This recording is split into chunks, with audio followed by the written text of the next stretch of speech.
It was a week of managerial changes in both the political and the baseball world.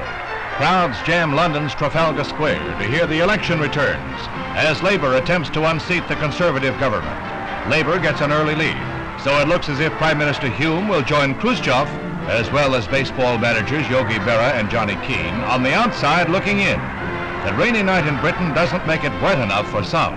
Wait till they get home and Mother finds out they didn't hang their clothes on a hickory limb.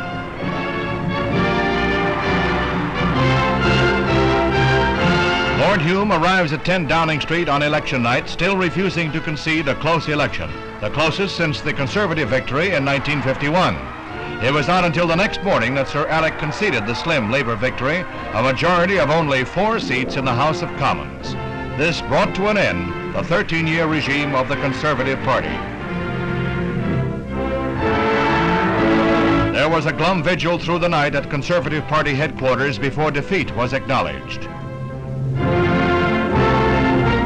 It was a different story at Transport House, Labour's headquarters. There they awaited the arrival of the man who would go to the Queen and emerge as the new Prime Minister, James Harold Wilson.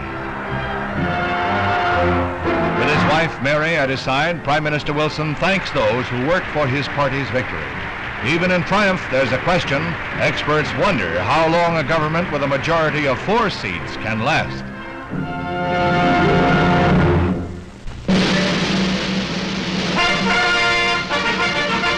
The United States continues to fly high in the Olympic Games, and the royal family sees the 15-year-old U.S. sensation set a world and Olympic record in the 100-meter butterfly. She is Sharon Stouder of Glendora, California, and this is the way the pert miss picks up her 3rd Olympic medal amid hearty plaudits from the crowd. She beats out the previous record holder, Ada Koch of the Netherlands, while Kathy Ellis of the U.S. is 3rd. 2 days later, Sharon won her 4th Olympic medal. The United States scores a stunning upset in the women's platform diving. Here is Ingrid Kramer Engel of Germany, the heavy favorite. However, she's not good enough against Lesley Bush of the U.S., who noses out the champion by almost 1.5 points.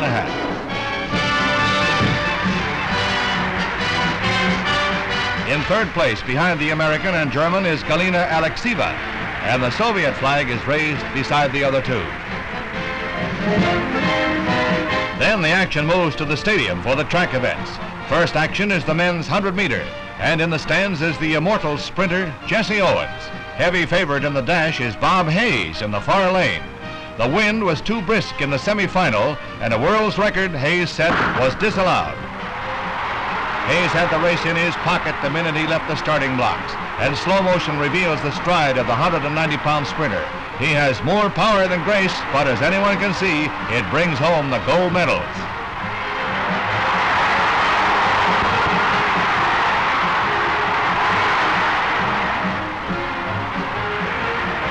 With no wind in this heat, Hayes does the 100 in 10 seconds flat, and once more it's the Stars and Stripes to hail another U.S. gold medal.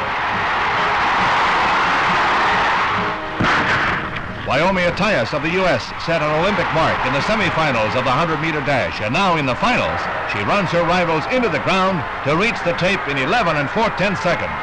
She upsets her teammate, Edith McGuire, by 2 yards as she flies across. Yes, the American Eagle flies high in Tokyo.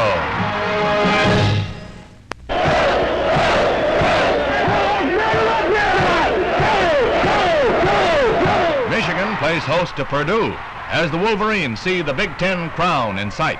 They start with a bang as Bob Timberlake tosses to Dick Reinfuss, who gets it away to Jimmy Detweiler, and he wiggles and squirms his way to the 25-yard line.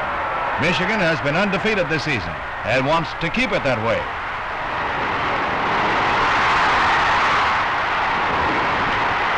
They move to the 4, and Timberlake takes it over for the first score.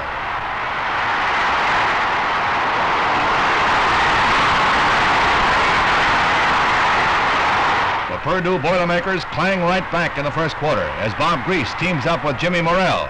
And it's a combination that's good for 66 yards and a touchdown. Both teams go on to score again, and at halftime they are tied 14-14. In the 3rd quarter, Bob Grease sparks a Purdue offensive that Michigan can't stop. Bob Hadrick brings the ball to scoring position, and the Boilermakers are making that big noise. Grease to Randaminier, and Purdue goes in front, 21-14.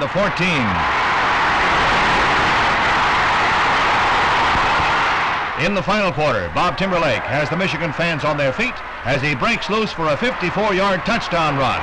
It's the play of the day.